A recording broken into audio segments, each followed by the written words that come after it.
अस्सलाम वालेकुम जी। तो डियर स्टूडेंट्स, कैसे हैं आप? ठीक है, मैं उम्मीद करता हूँ आप खैरियत से होंगे। डियर स्टूडेंट्स, अगर आप 9th क्लास इंग्लिश कंपलसरी के सालाना बोर्ड के पेपर की तैयारी कर रहे हैं और आप इंग्लिश ऑब्जेक्टिव पेपर के हवाले से बहुत ज़्यादा परेशान हैं, या आप 19 में से 19 नंबर लेना चाहते हैं, ऑब्जेक्टिव पेपर की मैं बात कर रहा हूँ, तो ये वीडियो आपके लिए बहुत बहुत ज़्यादा इम्पॉर्टेंट है, यूज़फुल है, फ्रूटफुल और प्रोडक्टिव है। क्योंकि इस वीडियो सीरीज़ के अंदर मैं आपके साथ वो तमाम इम्पॉर्टेंट MCQs शेयर करने जा रहा हूँ कि जो कि अगर पेपर में ना हो तो पेपर सेटर वो पेपर पास करता ही नहीं है। मतलब रिव्यूज़, इंशाल्लाह लदीज़ आज की इस वीडियो में हम रिव्यू नंबर 1, 2, 3 तीनों रिव्यूज़ अच्छे तरीके से पढ़ेंगे और समझेंगे। चलें जी, पहला जो MCQ है वो पढ़ते हैं।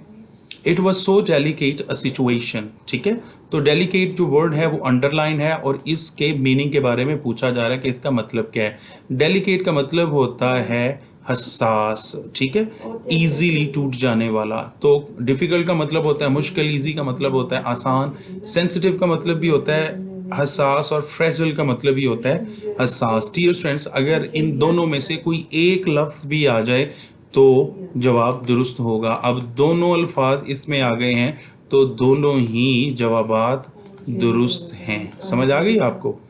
नेक्स्ट हम स्टेटमेंट पढ़ते हैं। She remained steadfast and did not reveal the secret. Steadfast कहते हैं साबित कदम को, जो खतरा देखने के बावजूद हिम्मत ना हारे और अपने काम को जारी रखे। अब इसका मतलब कौन से अल्फाज, कौन से लफ्ज़ या कौन सी ऑप्शन में से है? तो पहला है फर्म एंड रेजोल्यूट।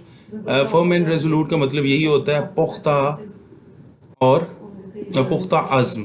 ठीक है जी, मजबूत और मुसम्मम इरादे वाला, पुख्ता इरादे वाला या वाली। ठीक है, पेशेंट आपको पता है साबिर, सब्र करने वाले को कहते हैं। रेडी टू फेस कहते हैं,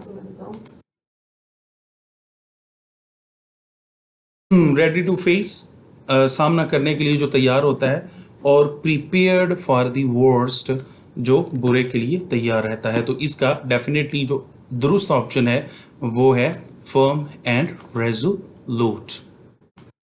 नेक्स्ट हमारे पास जो बहुत बहुत ज़्यादा इंपॉर्टेंट MCQ है, जो वर्ड है, जो पेपर में इंशाल्लाह लाजमी आएगा, वो है विंडिक्टिव।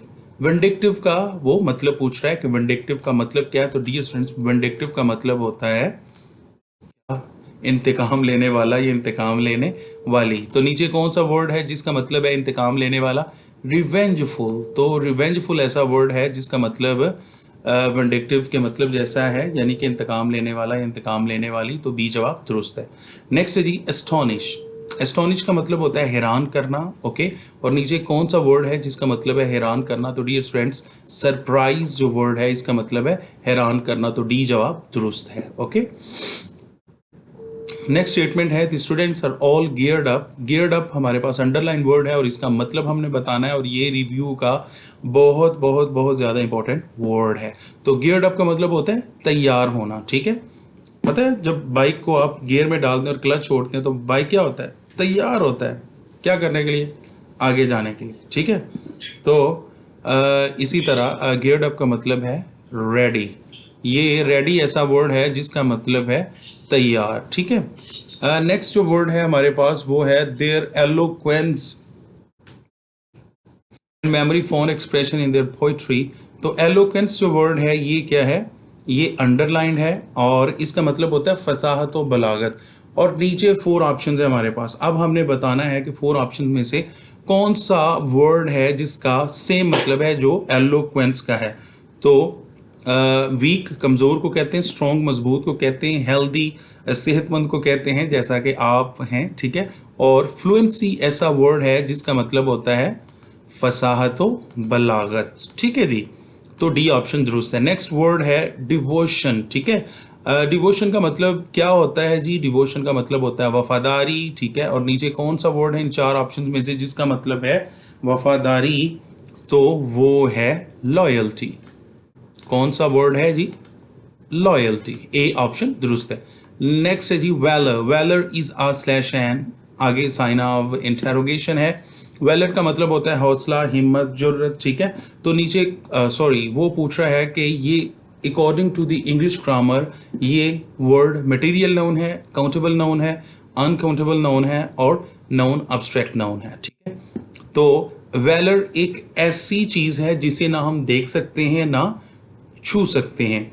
तो ऐसी चीज जिसे ना हम देख सकें ना उसे टच कर सकें, उस चीज के नाम को हम इंग्लिश ग्रामर की रूह से अब्स्ट्रैक्ट नाउन कहते हैं। ठीक है जी, तो अब यहां पे हमारे पास जो ऑप्शन है डी, ये दुरुस्त ऑप्शन है, दुरुस्त वर्ड है जिसका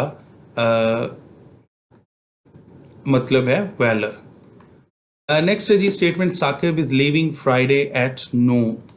तो यहाँ पे बेसिकली था ब्लैंक, और ब्लैंक पे हमने फिल करना है इन 4 प्रपोजिशंस में से। ठीक है, लिविंग डैश फ्राइडे, तो फ्राइडे नाम है किसका, एक दिन का। तो दिन के नाम से पहले कौन सी प्रपोजिशन आती है? तो डियर स्टूडेंट्स आपने एक चीज़ याद रखनी है कि जो नेम्स ऑफ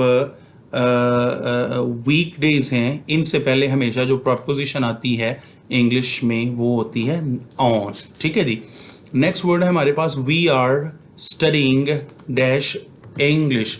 तो ये भी ब्लैंक है, खाली जगह है, और हमने खाली जगह में कोई आर्टिकल लगाना है। तो डियर स्टूडेंट्स एक बात याद रखें कि इंग्लिश एक प्रॉपर नाउन है, और जब भी एक प्रॉपर नाउन आए तो प्रॉपर नाउन के साथ कभी भी आर्टिकल ए एन डी इस्तेमाल नहीं होता। तो जो दुरुस्त ऑप्शन है वो है डी ऑप्शन। ओके, नेक्स्ट है जी how cold the night is, this is a slash an. तो ये कौन सा सेंटेंस है? असर्टिव है, इंट्रोगेटिव है, एक्सक्लेमेटरी और इम्पेरेटिव है। तो डियर स्टूडेंट्स ये जो निशानी है, ये जो साइन है, ये मैं थोड़ा सा और बड़ा कर देता हूं ताकि आपको पता चल जाए, ये वाला। ठीक है, ये जो साइन है, ये जो निशानी है, ये जिस सेंटेंस में आ जाए उस सेंटेंस को हम कहते हैं एक्सक्लेमेटरी सेंटेंस। क्या कहते हैं? Exclamatory sentence. तो सी ऑप्शन दुरुस्त है।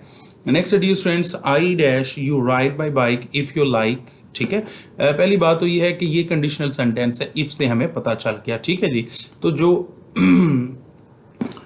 सेंटेंस कंडीशनल हो और उसमें एक हिस्से में फर्स्ट फॉर्म ऑफ वर्ब आ जाए, जैसे लाइक है। ठीक है, लाइक, तो दूसरे हिस्से में हम फ्यूचर इंडेफिनेट लगाते हैं, और फ्यूचर इंडेफिनेट का मतलब होता है विल या शैल के बाद फर्स्ट फॉर्म ऑफ वर्ब। तो I will give you ride my bike if you like, C option दुरुस्त है।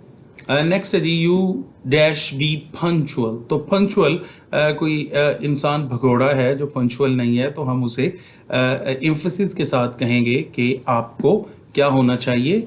मस्ट, लाजमी, लाजमी क्या होना चाहिए?